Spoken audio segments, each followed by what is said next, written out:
Age can be summed up with corruption and a thirst for power. In the beginning of this age, graft or thievery in office was present in all levels of the government.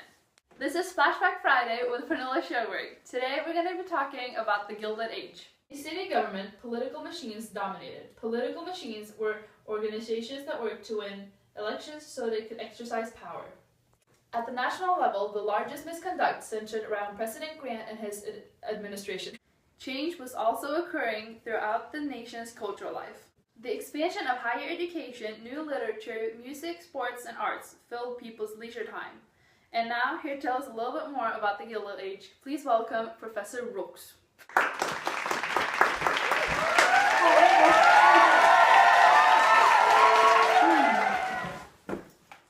So please explain what events caused the Gilded Age to develop.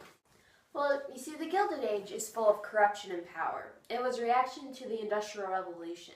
The rise of industry led many people to become attracted to business rather than politics, like they had been in previous eras.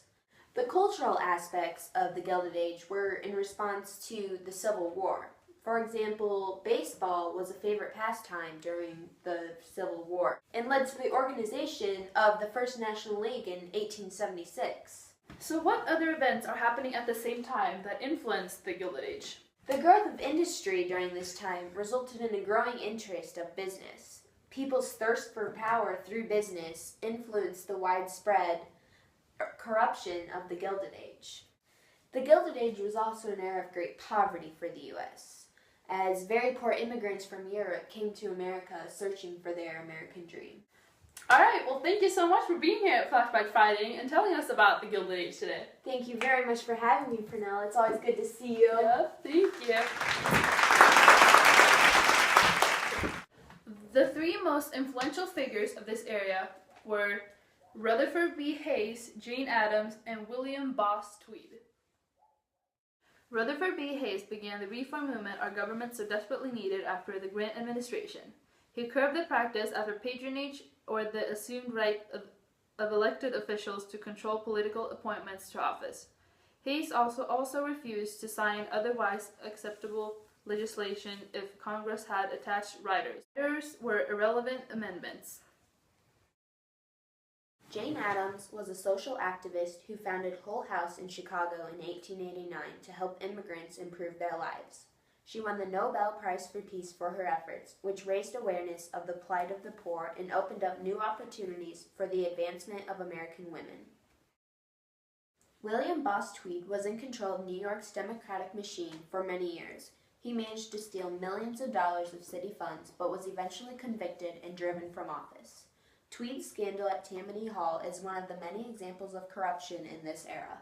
We are now going to Skype with Gretchen Rue, who is going to tell us how this era changed the United States, to the better or for the worst.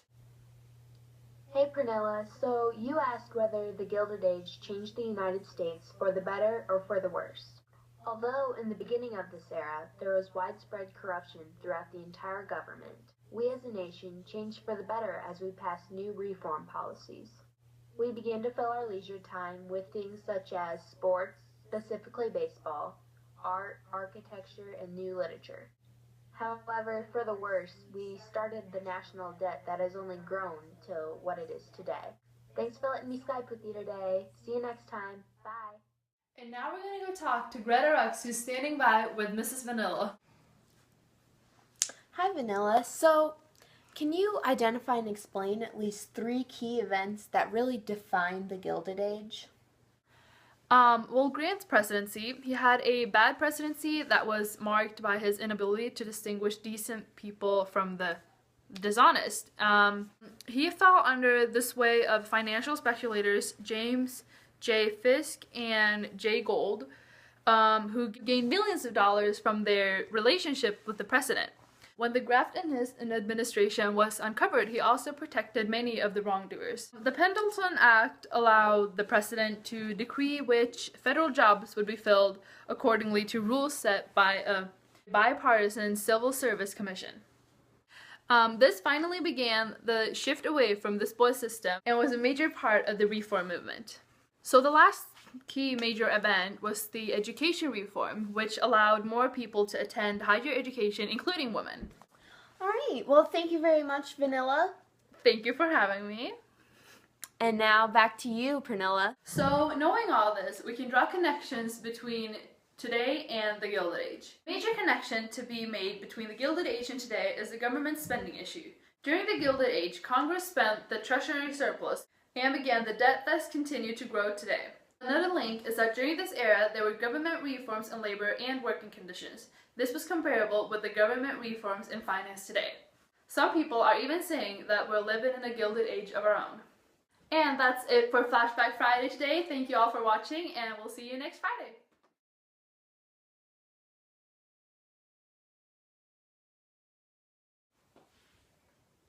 So, okay. So, what other event? Really? I said 5 words, and I didn't even say. Okay. It resulted from immigrants. Stop! That's going good. It's like immigration. Immigration. Now we're gonna go talk to Miss. What was that even? Who gains millions of Who gained millions of dollars from.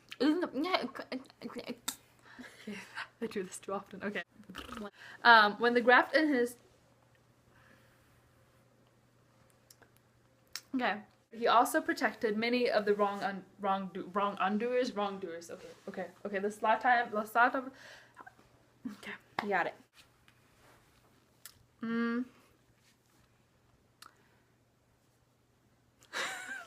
Leave it. Okay. There were government reforms in